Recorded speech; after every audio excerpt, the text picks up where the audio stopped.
Evening. So I had just come on right on time at 7 o'clock, introduced the show, and realized that we weren't live. We lost for some reason right at the moment of going live, lost internet connection to what connection to Facebook. Interesting. So it happens out here in these business streets, and you just adjust and you keep on rolling. So my name is Kimberly Winborne. I am back with the Collaboration Culture podcast, which has actually been going strong for quite some time. Various versions, various names, but the same conversation of collaboration, entrepreneurship, community development and improvement, and then various conversations, various topics that help to build and strengthen us as entrepreneurs, and then also the community. So I am your host once again. I did take a much needed summer break, so we haven't been on since the end of July, but we are back. So for those who join, who are with us now, then please share out. For those who catch the replay, which we know many do, then please share that out as well. I am joined by three panelists this evening. I'm excited to have. And so I want to introduce them one at a time. And then as they come, they're going to share a little bit about who they are. Our topic this evening is stop self-sabotaging. Okay. And that almost happened. Even when you try to be intentional, if you're not very careful, very on top of, or being self-aware and on top of who you are, what you need, and even maybe having an accountability partner, then you could easily set yourself up for burnout and such. And I know that I've been there, and I know that it is sort of an assignment or something that is important to me to share with entrepreneurs, especially as we're ending the third quarter and going into the fourth quarter, some tips and some tools to succeed. So I'm going to start in alphabetical order. That's just easiest because I don't favor anyone. I love all of these ladies. They are a part of my network, and I gain so much from them personally and professionally. So I'm going to start with Dr. Atoya Hodges, who has been a guest before, and she is back. So, Dr. Hodges, can you tell us a little bit about who you are and what you do? I'm excited to be here. I have been in the mental health field for over 25 years, and I have started specializing more in business and entrepreneurial and startup therapy, helping us entrepreneurs with any professional trauma that we may be dealing with. A lot of what we're talking about today, how we self-sabotage ourselves and our business, and just really helping individuals figure out who they are and how to have self-care. I love it. I'm so excited to have you back on the podcast. I remember the last time, it was about a year or so ago, and we had so much Mhm. fun. We We had did. such great conversation. I believe Yes. that one was pre-recorded, and it was under Mhm. the name of what was it? The Fan Club Friends Accountability Network. Yeah. Yeah, Yes. yeah, yeah. So same concept, bringing Mhm. folks who are amazing at what they do and providing information for those who need it. So, Mm. welcome, Dr. Atoya. Thank And you. so, for the ladies who are still back there, so if you want to share out the live feed, it should be live now. So, if you go to Coffee and Collaborations for anybody watching, go to Coffee and Collaborations because you could be watching from my page. You could share it from my page to your network. But for those who would like, go to Coffee and Collaborations and share out to all types of groups and everything. And we would absolutely appreciate it because this is a conversation that needs to be had. So if you know of any entrepreneurs, any women, not that men don't get burned out too, but please share out. Okay. And so next in order, if I know my ABCs, will be Leslie M. Hardy. No, Dr. Kenya Wallace. I don't know my ABCs. Dr. Kenya Wallace, JKL. Look, I'm with you. I was like, oh, I'm last. Leslie's going next. So I had a moment. I had a little moment. It happens. Yes.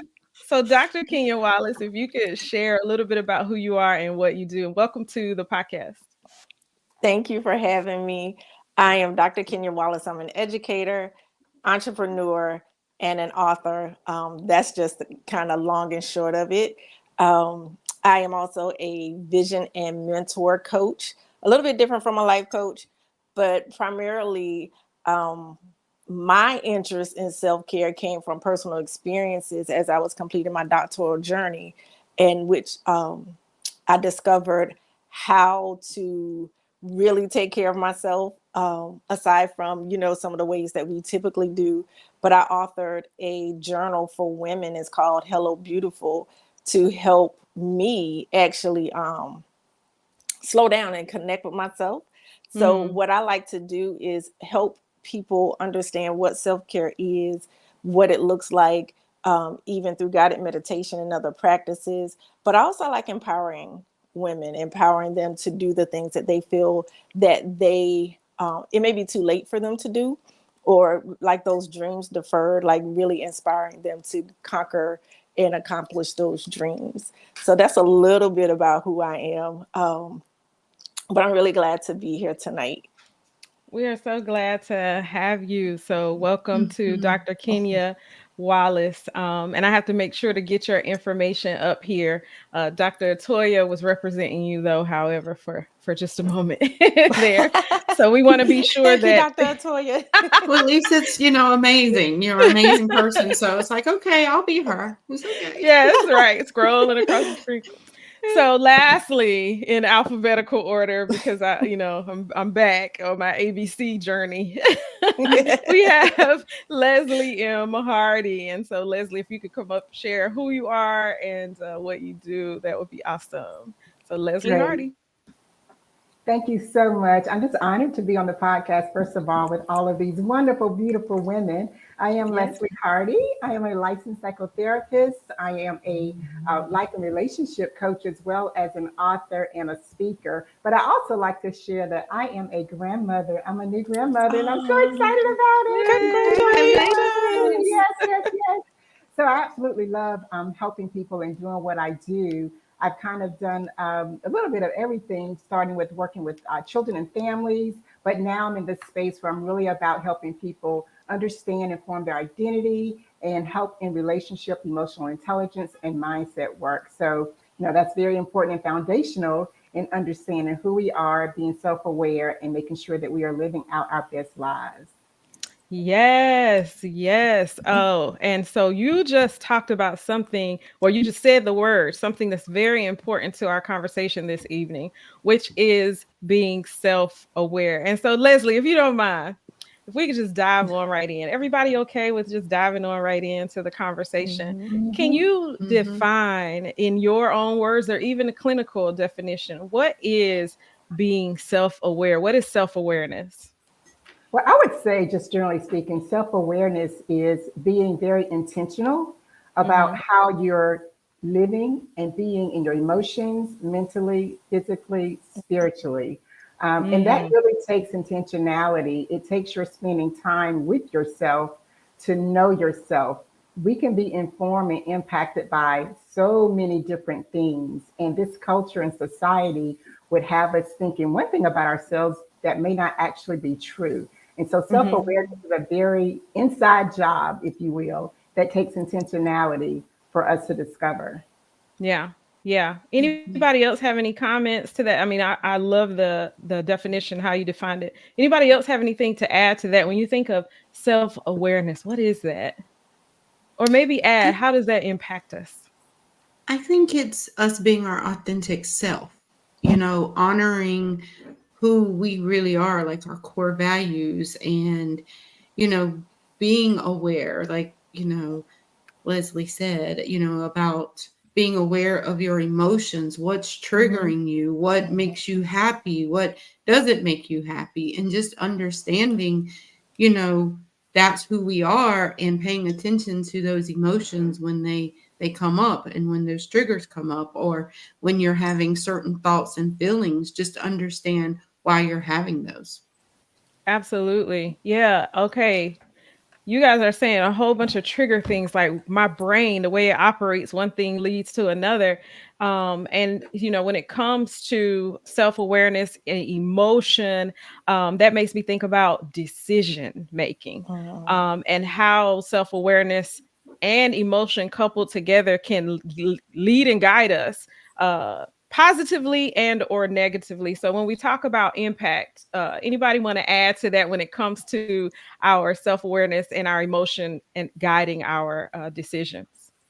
Well, one of the things I was thinking of when Leslie and Dr. Atoya were speaking, when we're self-aware, it impacts how we show up in the world because it does Mhm. encompass all of those things. How do you Mhm. respond to, people? How do you respond to those like knee-jerk reactions, those someone cutting you off in traffic, or just even positively, like if you are aware of who you are and how you're feeling in the moment, you're able to make better decisions. You have better judgment as opposed to not being self-aware and not recognizing. I call them the sandpaper people who like to tend to rub people the wrong way. They may not be self-aware. They may not be aware that they have a rough type of presence Hmm. or tone. So someone who is self-aware will be mindful. They're going to pay attention to what they say, how they say. They're going to pay attention to things more so than not. Yeah, yeah, that's good. We are talking about self-awareness. For those who are joining, our total topic is stop self-sabotaging. And our focus is entrepreneurs, women, and anybody who is self-sabotaging when it comes to your health, your awareness, your health and your self-care, your awareness when it comes to your finances, just the whole kit and caboodle, right?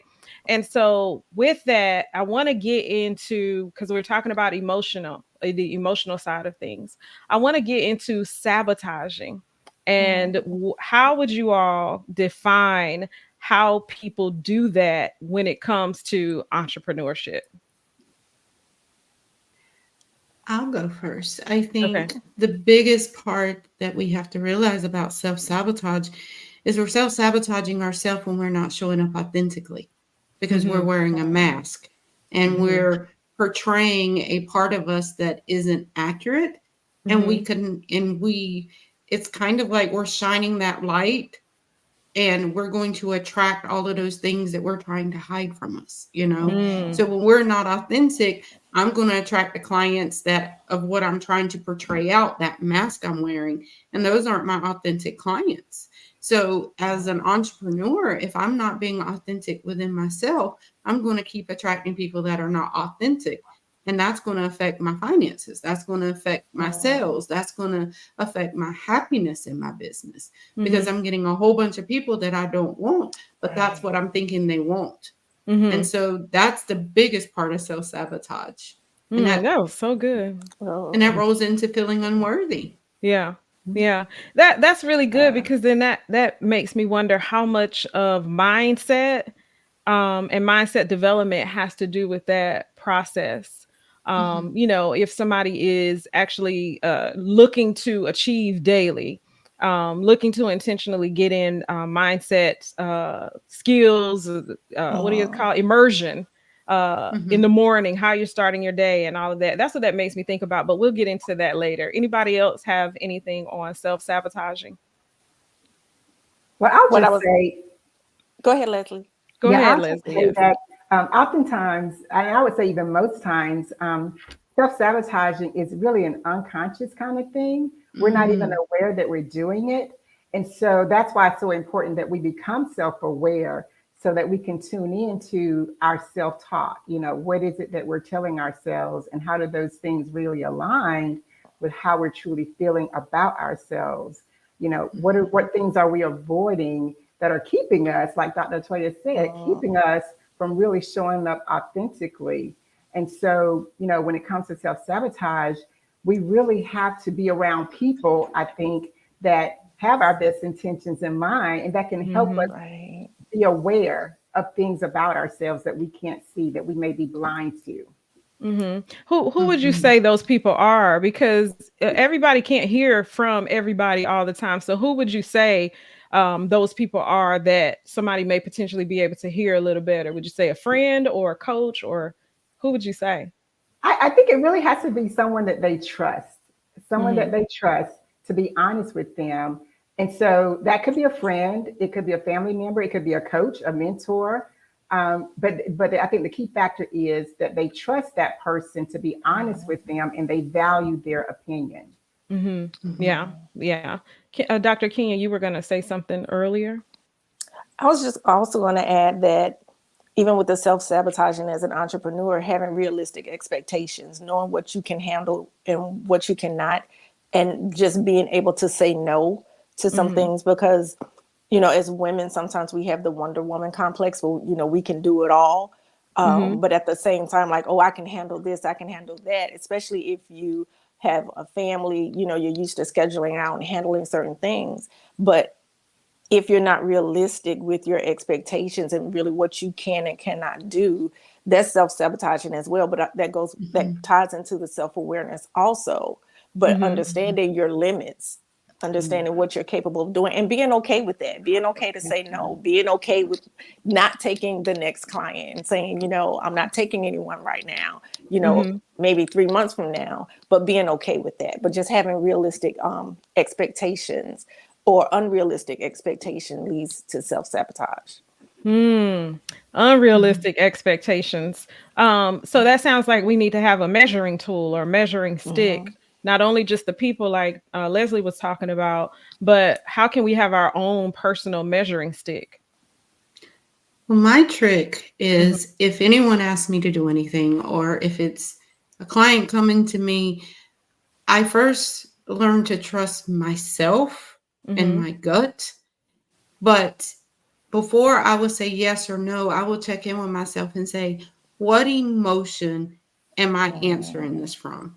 That's Mm-hmm. good. If my emotion that I want is to be happy, and if I say yes to this, if it's not making me happy, then that's a no. And that Mm-hmm. may change, but at that particular moment, it's a no. And Mm-hmm. that's the only way I operate it. It's either a yes or it's a no. If it's I'm not sure or I don't know, then that's a no for now. Mm-hmm. Because there is no gray in our emotions. It's either one Mm-hmm. way or the other. And that's how I stopped people pleasing. That's how I stopped overwhelming myself, because I just trusted myself and I trusted my gut, because my gut never lies. That's Mm-hmm. where our soul is at. And our soul Mm-hmm. doesn't lie to us. It knows what's the best route. So I just trust that. That's a lot to unpack, Dr. Atoya, because there's so many there's so many ebbs and flows in just that one statement. Trusting yourself, there's a process to that, especially if you've had Mm-hmm. situations in which you may have potentially made a decision that caused you to go down some sort of path, maybe even traumatic. So there's that. And then do you even learn Mm-hmm. that if you've had a situation to happen that cause you not to trust yourself because you don't have that example? So that's one component of Mm-hmm. the conversation. But then you mentioned so many other things, like when you talked about happy and the posture of happiness and how you get to that, to where you don't self-sabotage because your intuition is guiding you. So what is happiness? That's a whole conversation as well. What is happiness? What does that look like? So anyway, with all of my thoughts that are, popping out of my head. Is anything that Dr. Atoya said, or that you wanted, either of you ladies wanted to add to the conversation, or what I've just said that you want to expound upon? Because I felt like that was heavy. Yeah, that was a lot. That was a Yeah. lot. Go ahead, Dr. Kenya. I'm gonna let you go ahead. No, I was going to say just even the point about the happiness factor, addressing the Mm-hmm. happiness, because personally, I've taken on tasks or things almost begrudgingly because I felt like, well, maybe I was supposed to do it, or what are they going to think if I don't do it? Mm-hmm. But it was to my detriment to a certain degree because I didn't have peace about it. So internally, now there the conflictions inside and the anxiety or angst, as opposed to looking at it from a happiness perspective. Am I at a place where this will bring me peace? Is this something that, will contribute to the happiness? So that's a good perspective when Mm-hmm. considering, Yeah. just even taking on responsibilities. Mm-hmm. Yeah, absolutely. Leslie? Yeah, I just agree with the ladies. I also try to center myself in peace and joy. And so, I realize that I personally may not always be happy about a situation. But if I have a measure of peace about it, I may still engage it, just Mm-hmm. depending on what it is.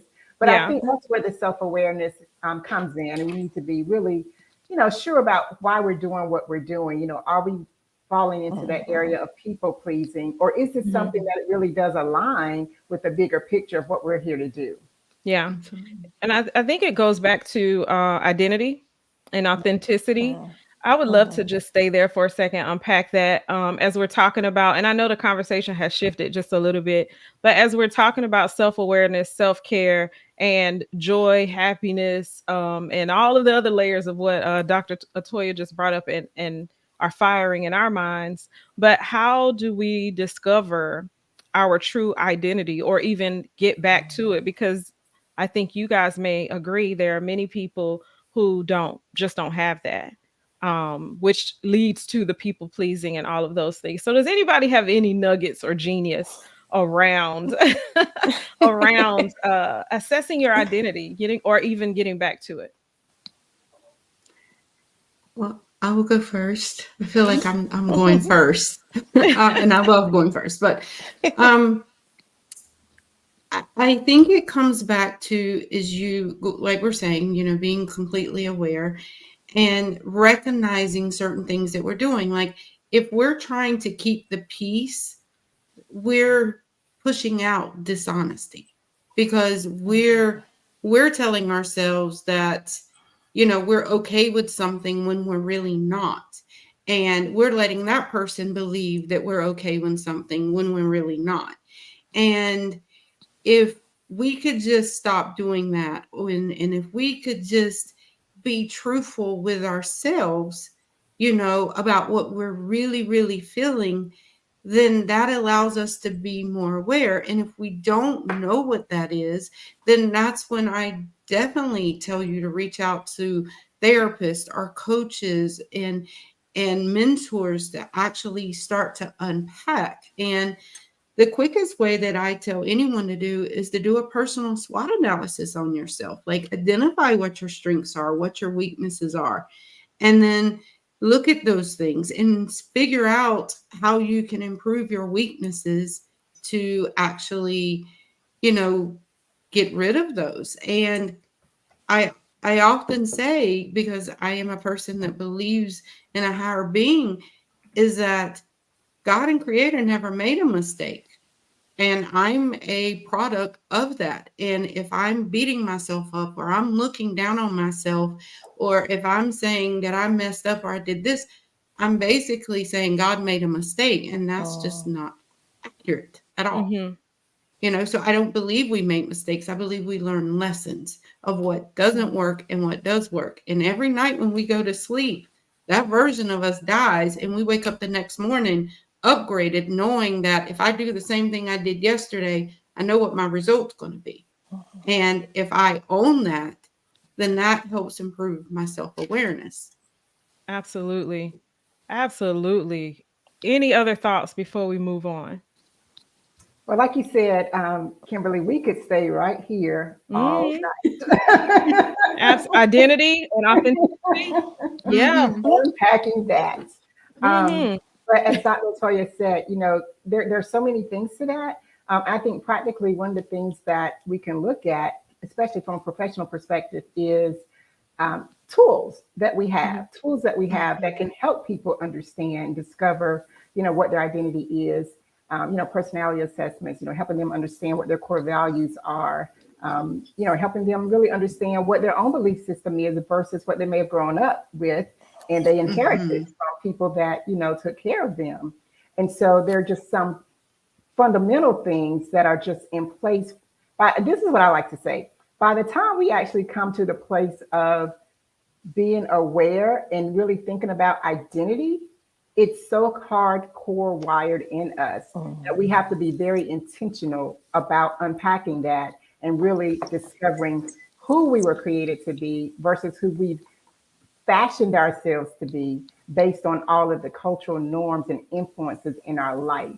And so at the core of it, I do agree that identity is the foundation and we build from there. Yeah. Yeah, Mm-hmm. and that is why I wanted to put a pin in that and have that conversation because there are so many people that because of the fact that and I've even been there at moments in my life. I don't know, I tend to be really transparent. But just like trying to discover me and it's a continual journey, a little bit further along in that, but it's freeing to know who you Mm-hmm. are. It's freeing from there to be able to trust yourself back to what you were saying, Dr. Atoya. But then the yeses and your nos are led by that confidence of knowing who you are. Outside of Mm-hmm. that, you try to please everybody or whatever your vice is, or maybe you say no to everybody and try to please nobody because you're so angry because you don't know yourself, whatever it is. And so, that was definitely a major topic because that can lead to burnout. So, what I want to talk about next, because we can stay on self-sabotaging. Dr. Kenyon, did you have anything else that you wanted to add? Just one of the things too, Okay. like, because even going through that process for myself, I had to ask myself, who are you? Why do Yeah. you like what you like? Where did it come from? Was it family, friends, or other environments? And to Yeah. what degree did it truly represent me? And then along with what does God say about me? And Mm-hmm. looking at where the connections were. But as far as like undoing the hardwiring, it's like that constant being intentional about speaking those good things about myself or reminding myself of who I really am. And even in moments where I felt like I was leaning towards people pleasing, why Mm. are you doing this? What is this based upon? And just like really asking those hard questions. Mm-hmm. But again, it's intentional practices, doing Mm-hmm. everything that the ladies have said, counseling, having confidants, people who see who you really are and speak to that is really important. But if you don't have that, it's important to find a counselor or a therapist who's going to help you uncover those layers or peel back the layers of the onion to Yeah. kind of get to the core. Yeah. I think about as we're having this conversation about identity and authenticity, we were talking a bit about self awareness and we touched on self care just a little bit. And do you all believe, and this is just be a yes and a no, because then I want to go to the next question. Do you all believe that in order to prioritize self care, that you have to be self aware, first of all? Does everybody believe that Mm-hmm. Yes. or no? Yes. Yeah. Yes. Yes. Yes. Yes. Okay. Now I want to talk about what self care actually is because most people would say self care is go and get your nails done, go and get your hair done, getting a massage, which of course we all know those are components. But does anybody have a burning definition like you really love around self care? Because I have a broadened definition than just those few things. So anybody want to jump in there? Well, for me, I think self-care is more mind, body, spirit. Mm-hmm. It's holistic and not just the external. You're right, because for a long time I used to think those things, I would get my nails done, hair done, like, oh, it's self-care. But my mindset, my mentality was suffering. The spiritual part of me was suffering. So really being a holistic care, looking at mind, body, and spirit as far as taking care of herself. I like that definition. Anybody else? Yep, Anybody I else? I agree. think for me, I think a lot of it is like she was saying, it's mind and body, Mm-hmm. because if I'm not taking care of my health, then I'm not going to be in my business. I'm not going to Mm-hmm. give Right. 100% to my business. If my mind is not where it needs to be, then I'm not giving 100%. And so for me, that's a lot of meditation, grounding, being Oh, outside, Mm-hmm. staying, into my prayers and my meditations to really, Mm-hmm. really help quiet my mind, quiet my body. Yeah. Yeah. Quieting mind and body. That is yes. so hard for people. I know there have Hmm. been different times in my life, and even now sometimes it's very hard for me. I was at an appointment, and I felt my mind going into 1,000 different Oh, directions, almost trying to be stressed out about something. And I began to I took a deep breath and I just breathed out. And the person I was in the appointment with was like, "You okay?" And I said, "Yeah, I'm just making sure not to go to," and that was self-care for me, to go to a oh, place where the things in my mind are taking over my day, like my next Hmm. move, and so she was like, "I should try that," like that, because she saw me shift. And mhm, so to what you were just talking about, I did say a little prayer, but she saw me Hmm. shift. So the next question, we're on the same topic, but one of the things we were going to talk about are what are the myths surrounding self-care that need to be debunked, and if there are any sayings that you love or don't love around self-care and why. And that's just if you have, if you have anything. If not, this question isn't for you.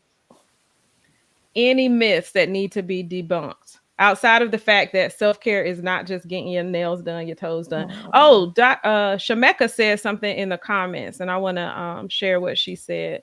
She said self-care feels like ministering to your soul. Oh, Hmm. Feels like ministering to your soul. I really like that. I Yeah. really like that too, Shameka. Any Yeah, I comment? was just going to say that, well, I think one myth is that self care is selfish, and it's Mm-hmm. not, it's necessary. Hmm. Absolutely. So the saying self-care is selfish, that's not one of your favorite sayings, because self-care is necessary. Absolutely. Yeah. So Hmm. do you feel like with mhm. that term selfish, it gives it the wrong connotation?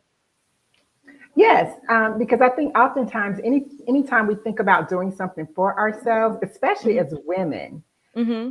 we feel like we're taken away from someone else. And if you're not well, if you're not optimizing, at your better self, then you really don't have as much to give out and to be available to other people.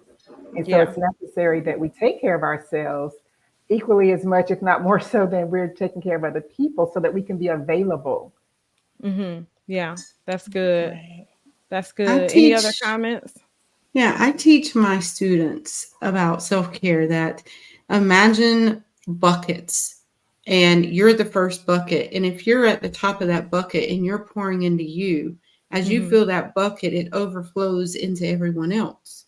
Mm-hmm. But if you're not filling into your bucket and you're depleted, what exactly are you filling into others? Right. Mhm. It's And dry. to and that's disrespectful.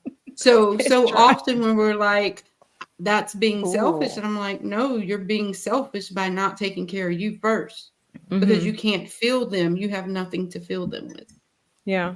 Do you find Right. that just made me think of something? Do you find that it's easier for people to actually tell somebody to do something than to actually do it? Because I see so many so many people who are, it's like that was great advice, right? But then I see you being, not you, Dr. Toya, but you know what I'm saying, being burned out. That's why I love each of you all, because you will Mhm. remind me in one form or fashion. Leslie is real smooth with hers, but you will remind me in one form or fashion to like stop, to like slow down and keep me accountable. So do you find that people sometimes give better advice than what they take it, especially in leadership roles? Yes. Anybody got And then any when they thoughts do around that, that? and then when they do that, then they feel unworthy, because if I'm telling you something and I'm not doing it, then I'm lying to both of us. Hmm. That And Right. then imposter. that's going to make me feel unworthy because I know deep down inside I'm being dishonest. Right. That's good. That's good. It And begins to people sort have, of eat at yourself. You go Hmm. ahead, Dr. Kenya. now I was going to say, and people have a way of recognizing, they can tell when we're tired, they can tell when we're ingenuine. Mm-hmm. They may not say it to us, but they know because we can see it with other Hmm. people. Yep. So, sometimes that, because I've been guilty of that, like giving the advice and not really taking it myself. And then Mm-hmm. I felt convicted. It was like, okay, you can't, preach one thing and do something different. Mm-hmm. Make sure that what you said you're doing, what you're telling other people to do. And even with my students, I have to let them know, it's like, hey, what I'm asking of you, especially regarding self-care, I'm doing myself That's because good. it's Hmm. important for me to be that example. So Mm-hmm. And That's sometimes good. it helps when sometimes I yeah, think it so can help people to practice self care when they're Mm-hmm. quote unquote given permission to do that. Mm-hmm. And sometimes Hmm. that little permission from, someone they mhm. trust can help them. Mm-hmm. That's good. So when you say somebody, you always asking a question, and I'm like, okay, so when you say someone that they trust, do you mean like, for instance, this is just an example because this is somebody that many people trust, like a pastor, a Yeah, it could be a mother, pastor. like what Mhm. level? Okay.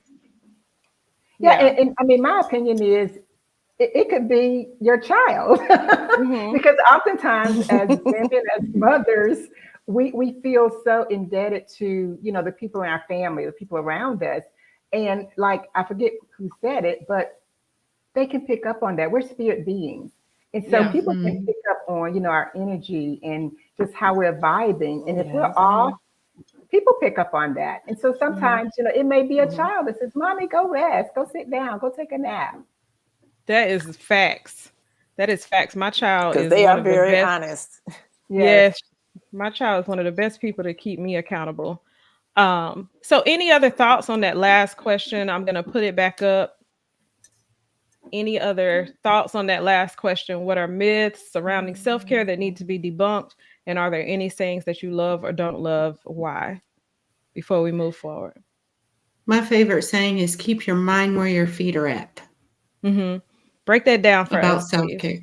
Mm-hmm. Well, if I'm thinking in the future or I'm Mm-hmm. thinking about the past, I'm stepping out of my power of now.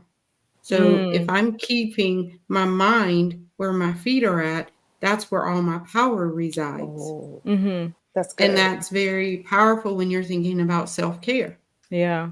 or Yeah. anything, to be quite Mm-hmm. honest. Yeah. Mm-hmm. That makes me think about scripture Mm. when it talks about well, a couple of scriptures, but the one specifically when it talks about the birds, and it talks about how we are not to worry. They don't worry. The lilies of the field, that it they don't worry. So then why do we worry? That's what that makes me think about. If if Yeah. we are worrying about tomorrow, then we're not remaining in the present and appreciating today. That's what that makes me. I Absolutely. love that saying. Can you say that quote again, Dr. Atoya? Keep your mind where your feet are at. Keep your mind. That sounds like some old, like my granddaddy or somebody. Like, keep your mind where your feet are at, honey. Yeah, Or maybe a grandma. exactly. I sounded more like a grandma, didn't I? Well, I'm a grandma, so you can just use me. Okay, You yeah. can use, yeah. So what are symptoms of burnout, you all? We're in September. We're coming up Mm. on the end of the year. People are trying to hold it together. I know you all are starting to feel it yourselves, probably a little bit, or see others who are experiencing it. I try to stay on top of it. I know that towards the fourth quarter, that it I could tend to get sick if I don't stay on top of things. I could tend to, not feel as well, energy drain. Mm. The seasons change as well, time adjusts, and so I have to stay on top of those things. So what are symptoms of burnout that you see, and how do you get a handle on it before it has an effect? How would you advise? I think you spoke to part of it, like you're tired, and then you're irritable. There are all these changes that are happening, and it almost feels like time is slipping through your fingers. So, like Mm-hmm. in those moments, going back to being self-aware, knowing at the onset, like, okay, if I'm fatigued a couple of days, like, what do I need to do differently? Do I need to change my eating? Do I need to move more? What is happening, especially with the time change coming, if you Mm-hmm. know it negatively impacts you, what do you need to do? Do you need to go to bed earlier? Do you need to remove social media? At Mm-hmm. least that exposure, set of routines before going to bed. Like, what practices can you put in place to kind of help counteract that? But it just really goes back to being self-aware, knowing Mm-hmm.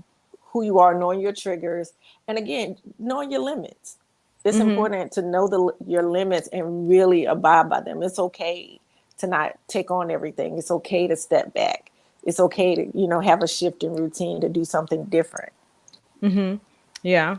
And that makes me think about two people, I think they're called sundowners, who as a result, I could Mm. have the term wrong, but as a result of the shifts in various seasons and things like that, the shift in the time changes and all that, they become more depressive. Leslie might know, and Dr. Atoya might know a little bit better. I think that's the term for those people. How do you let's add that to the conversation, not just burnout, but also anxiety and or depression, other mental health issues. How do we manage that so that when we feel it coming on, it doesn't have as much of an impact? Well, one thing I was Leslie. kind of, yeah, one thing I was going to say, kind of adding to what Dr. Kenya said, is that I think it's good if we really understand what our optimal baseline is. You Mm-hmm. know, what are the things that we do where we are functioning at our best in Mm-hmm. the various areas?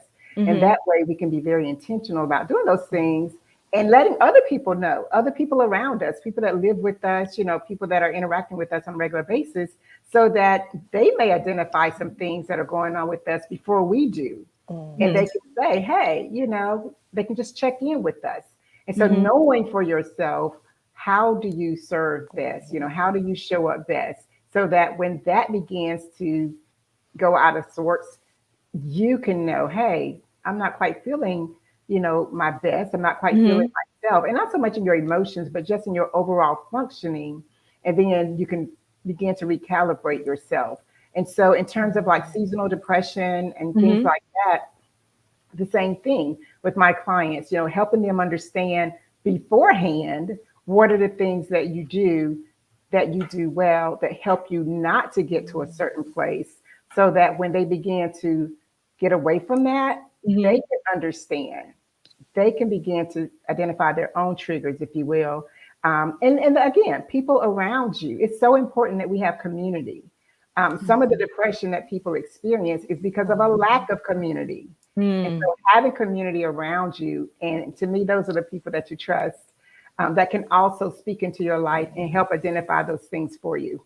Yeah, which is why it's so important not to remain in a silo and begin Yeah. to believe the story Right. that I'm so introverted that I cannot do, now that is something that people deal with. So I'm not negating the seriousness of it, but Mhm. I do believe that point of community is something that more people do need to concentrate a bit on, because we do need each other. And once that person comes out, like my daughter is an introvert, she really is.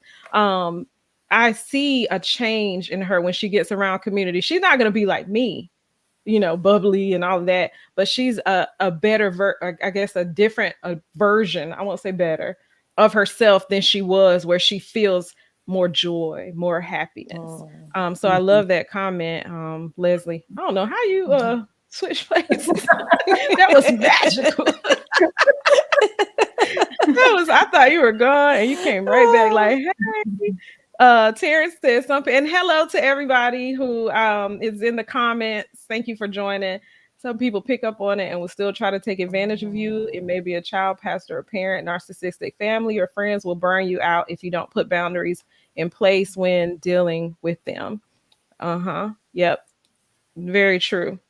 All right. So any other comments? Dr. Kenya, did you have a comment to that question? Or Dr. No, just Atoya? no. Either one? No, Okay. no, I think it Awesome. was covered very All well. right. So Mm-hmm. I want to move on. Okay. Because especially as we wrap up, I want to talk about this because this is significant to how we're moving from this podcast? How are we moving forward for those who are following, watching? And this may be helpful. I've had people inbox me about time management, priority management. How do you juggle different things? You know, all of this.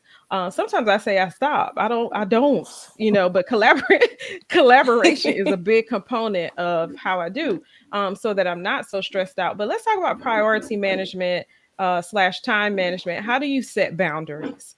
And Terrence just mentioned that in his comment about boundaries. Was this a process that you went through to achieving this? And what tips or advice do you have personally and or professionally?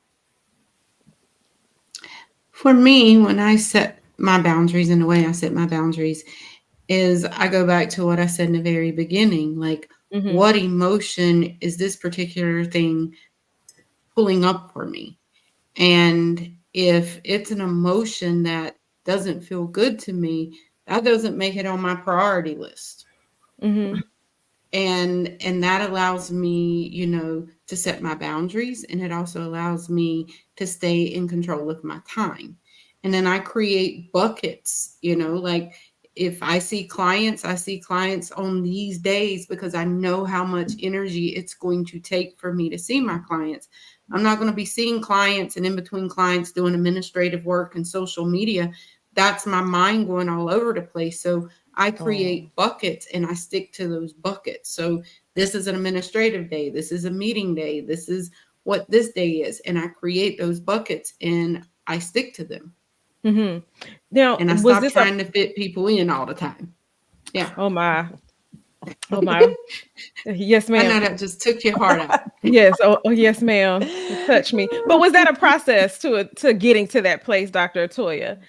Very much. It took, and you know my story, it took me Mm-hmm. losing everything I worked for 15 years.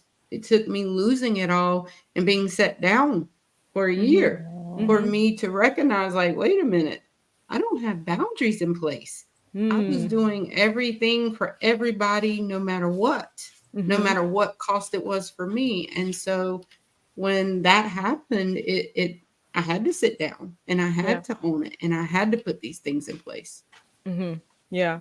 I love your comeback story now. Thank you. I do Love it. too. Yes, ma'am. Woo! Let's applause for a Mm-hmm. second. A sister will come back. You know, I mean, sister in the sense, Amen.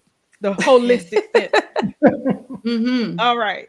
So, anybody else want to add to that? My sister. Well, I like what Dr. Atoya was saying about buckets. And I didn't think of how I structure my time as buckets, but that makes sense. Mm-hmm. Because I too was trying to fit everything in, but I couldn't because I was burnt out. Like I had reached a place of Mm-hmm. burnout, which led me to make time management a priority and set boundaries. And it was Mm-hmm. challenging, but what I discovered was I actually liked it. I was able to flow better once I Mm. had those boundaries in place. I had a color coordinated schedule. I synced it to all of my calendars on my phone, and so I had reminders. I gave myself reminders. I gave myself notifications, and that helped me one to stay on track and not be all over the place, but Mm-hmm. also to know what I could say yes to as opposed to what I couldn't. But most importantly, I had also scheduled the self-care time, that Mm-hmm. time to wind down, because initially I scheduled my day from rise to bed and didn't make time for myself or for God. And I was Mm-hmm. like, okay, something's missing here. So once I shifted it and started making setting those priorities, Yeah. my days flowed better and I felt better. Mm-hmm. Like there was a level of freedom. Yeah. So I think with anything, it is a process though. It's just Mm-hmm. understanding what works well and being okay to shift when you need to shift, to Yeah. remove some things or add whatever is needed, but also being flexible enough. Because Mm-hmm. I used to write my schedule in pen and ink, but I Mm-hmm. started doing it in pencil in case I needed to rearrange some things. Mm-hmm. Because Yeah. the ink to me represented permanency, and I had to do it, Mm-hmm. which then put pressure on me if I couldn't. But the pencil allows me to erase and readjust or realign as needed. Mm-hmm. So Mm-hmm. That's good. And, you know, I think about the fact that you all are high achieving women. So by that, I mean, when people look at you, because I know y'all are all going like, Well, humble. Well, but oh, somebody Pretty Brown said good tips, Dr. Kenya. But you are. And so I mean we have Dr. Kenya Wallace, we have Leslie M. Hardy with all these letters and stuff behind. We don't have her letters up. But and She's then we have honorary Dr. doctor. Right, really. And then we have Dr. Atoya. And so when I thought about this conversation, this is why I invited you all, because of the fact that you have had to sort of get a handle in order to be able to achieve some things, especially for you, Leslie, you are a mother, right? And now you're a grandmother. For Dr. Yeah. Toya, same thing, mother, grandmother. For Kenya, running your business, writing books, all these different things. And I think everybody is an author here. So I think you're great people for us to learn from, and I'm not saying, none of us are saying we get it right 100% of the Right. time, Right. but there is a formula. And what I want to pin, what you just said, Dr. King, you put it in pencil because that formula sometimes needs to be tweaked in order for you to thrive in the space that you are at the moment. Right. And so Yes. that's what I took from what you just said. Leslie, did you have anything to add? Real quick, I would say of all things, this is probably my most challenging one. Mm-hmm. Because, like you said, being a mother, being a single mother, and now that my son is out of the home, it's like I quote unquote have more time, right? And so oftentimes people will think, oh, well, you don't have anybody in the house, you're single, you have this time to do these things. Mm-hmm. And I had to really learn how to not only put boundaries in place, but protect my space and really Yeah. honor my own boundaries, not just in the physical, but even in my finances. And so, talking about entrepreneurship, Mm-hmm. at least in my practice, there are boundaries in that I need you to show up a certain way. This is the expectation from my office, and you should have an expectation of me as a professional. And so Mm-hmm. keeping those boundaries in place and making sure people honor my time by paying late fees if they don't show Mm-hmm. up, by Mm-hmm. paying no show fees. So things like that, those are boundaries also that we Mm-hmm. also have to be mindful of. Yeah. That's a whole other show. All right. Because what I love about what you just said, it's so helpful to entrepreneurs because many people don't know their worth because they're just really trying to be to just make a dollar, and it's not necessarily nobody means to have a poverty mindset, right? Nobody means to, but oftentimes it's something that is hard for us to break away from because of what we saw. And so knowing by charging in advance and or sending fees if you want to see me again, that is saying my time is valuable, my time is important, and you're not going to play with my time in a professional way, right? And I think Leslie, if you could just speak a little bit more to that from the side of entrepreneurship for anybody that's watching that does struggle with that. How did you implement it? Now it could be just as simple as I just did it. But what was that process to to get there? Was it a process? And have you ever had to help anybody else to get to that place? And if so, how did you do that? Yeah, it definitely is a process. And as we've all been talking about all night, it starts with your own self awareness and Mm-hmm. knowing who you are, knowing your worth, and then being able to quote unquote put a price to that. And that Yeah. price goes up. The more you know, the more you grow, the more you develop, your price goes Mm-hmm. up because of the Mm-hmm. value that you're bringing to the situation. And so you have, Poetic. so you have to really be assured in who you are first. Because Mm-hmm. if you're not going to be able to stand solid on where your boundary is. Now, I do want to say this. I am compassionate. I understand things come up. Yeah. So I have given, grace and I've waived fees and things like that. But there is a policy in place. And Yeah. so I make sure that my policies are known up front before we ever engage services. And Mm-hmm. I review those with my new clients and my Mm-hmm. customers. And we go from there. And it's Yeah. no different. I actually help people understand if you showed up for work one day and your boss just decided, oh, well, I don't think I'm gonna pay you today. How would you feel about that? Mm-hmm. Yeah. Not so good. Right. Yeah. And so when I show up, there's an expectation that you're paying for my services. And so Yeah. it is a process. But again, I've had coaches along the way. Mm-hmm. And one of the things I did want to mention, I forgot about boundaries. One of the things that one of my coaches helped me put in place years ago was around scheduling for my business. And so I deliberately decided to only see clients, actual mental health clients, on certain days of the week. I don't Mhm. deviate from that because those other days are protected for other Mm-hmm. things that I value that I need to do. And Yeah. so, as some of us have alluded to tonight, having a good coach, having a good mentor, I think is important in entrepreneurship, at least Yeah. one. Yeah. Yeah, that's good. And I put this back up because that is a part of self-sabotaging that happens that Right. takes people down a rabbit hole that sometimes they don't get out of. And so that's why I asked that question, because that is significant. I think about even in a relationship, let's take it from entrepreneurship for a second. Even in a relationship, a friendship, a booship, a husband, whatever it is, wife, what is it that we are allowing, not expressing, not Mhm. knowing our worth, that is causing us to self-sabotage in the end? But yeah, so that's why I brought that up, because it's a part of the conversation that people don't realize about. And that was brilliant how you expounded upon that. And so I heard in the end, get a mentor, get a coach, which you guys have heard a few times during this time together. As we wrap up, Dr. Atoya or Dr. Kenya, would you like to add anything to that? And then I'm going to have you all go around and sort of share any last tips, while at the same time, how can we continue to stay in touch with you? Any programs, things like that, I mean. Well, I think just following up what both ladies have said is realizing time is the most precious commodity that we have in this world. We Hmm. never get our time back. Mhm. So if I'm going to take my time and give it to you and take it away from my family and the people Yeah. that mean the most to you, then honor that. Hmm. Mhm. So I think that's a good place to put your boundary, Yeah. is around your time, because it is precious. Yeah. It is. Mhm. Dr. Kenya? I actually don't have anything different to To add. But yeah, definitely to reiterate, time is precious. add. Mhm. Would you like to, do you have any programs, book, promotion? You hear my little shameless. Anything that you would like to share with the audience?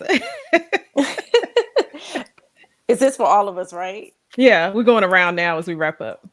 Okay. We'll start with you. Um, okay.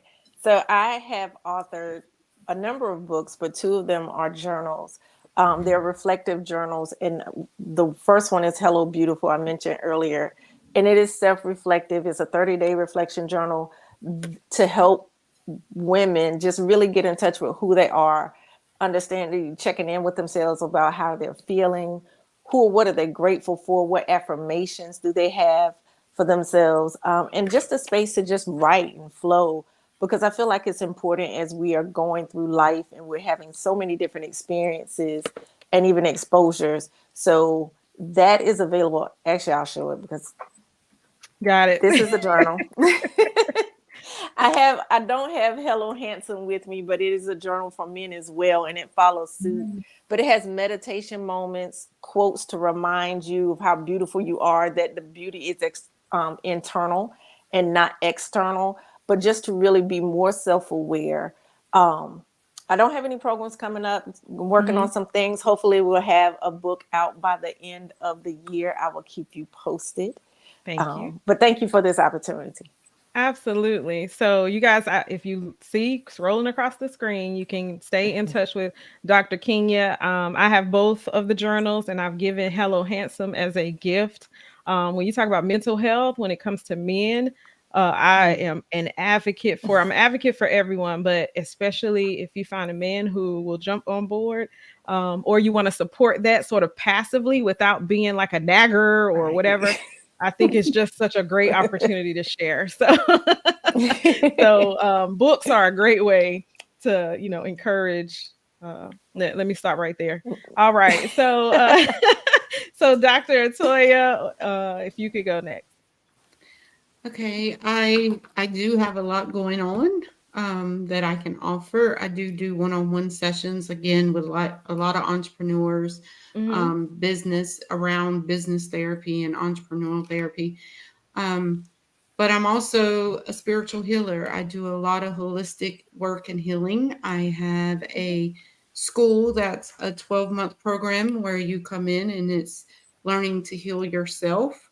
In addition to that, learning how to start your business and being able to be a holistic practitioner. So I have a school that does that. And then in 3 weeks, I will be doing a self worth retreat for women in Surf City. It's a Friday through Monday um, retreat, and you get loved on and nurtured and appreciated for an entire weekend. And of course, I do a lot of speaking. Mhm. I do a lot of mental fitness in corporations and businesses. And so those are the things that I have to offer. Awesome. Thank you And I for appreciate sharing. being here. Absolutely. I appreciate you being here as well. And now, Leslie, to wrap us up. Yes, thank you. First of all, thank you for having me on your podcast. And like all these beautiful ladies, I am an author. So I have my book, my very first book, which is Prepared for a Purpose, Embrace the Process. And this, one of the first things I have on the back cover is everything starts with a thought. And so Mm, mindset is so foundational. And just earlier this year, I created a journal to go with it. Now, shame on me because I nice. haven't even marketed the journal, but I will be posting that soon. Okay. Is it on your, are both of these on your website? So you They haven't, have are you on my website. Yep, both? they are on my Okay. website. Yes, both are on my website. You can also purchase them on Amazon. I've Mhm. also co-authored a couple of anthologies, and so like these ladies, I will be coming out with another book pretty soon. Just follow me if you follow me, and you'll keep track of everything that I'm doing. I'm collaborating with a couple other people with some events that are coming up over the next couple of months. And so we're beginning to market those as well. And just a lot of great things coming forth. They're information, like Dr. Kenya said, they're information. So just follow me and you'll be able to find out when they're happening, when they happen. Absolutely. My graphic designer jumped in. Use Elton Benjamin for your marketing. Uh, Perfect. Yes. Thank you. Thank you, Elton. You guys know I love Elton. He does all of the graphic and branding stuff for Kimberly Winborne LLC and Coffee and Collaborations. So I this has been amazing. I am so appreciative of each of you. As I said before, your genius is something that I wanted to share. And so I appreciate you for saying yes. And saying yes continually, like not just once, because because I do come back, right? I do come back. So I appreciate you all for for your yeses. And so with that being said, I want to go ahead and close us out. I sound like churchy.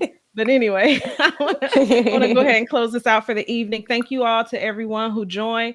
Let me share really quickly. If anyone would like to be a guest or a sponsor of the podcast, the TV show, which will be back eventually, Love and Flow, and and or the magazine, which is coming out. I know I've said that for a long time. Time has not been on my side with that, but it will be. And so if you would like to be marketed through my platforms, please reach out to me and find out how. You can email me at info@coffeeandcollaborations.com for the podcast. Okay. We also have a coffee line. The coffee line can be found at coffeeandcollaborations.com as well. We have 4 different coffees, and each of them it has a story in relation to networking and or family. One is featured, that's family, that's for my dad. But the other 3, synergy, affiliate, and intentional connection, are all about the story of coffee and collaboration and all about the necessity of coffee and collaboration. And that's why they are given those names. And they are really good based on the strength that you love. They're fresh roasted and amazing. So stay in touch with us by following us at Coffee and Collaborations Media, reaching out to us at info@coffeeandcollaborations.com, and look forward to seeing you here or somewhere out in these networking streets. Okay. So you all have a great rest of your evening. Thank you for tuning in. Thank you for the comments. And once again, to my genius ladies, I love you. I appreciate you. And I hope you have an amazing rest of your evening as well. This has been a Coffee and Collaborations Media production.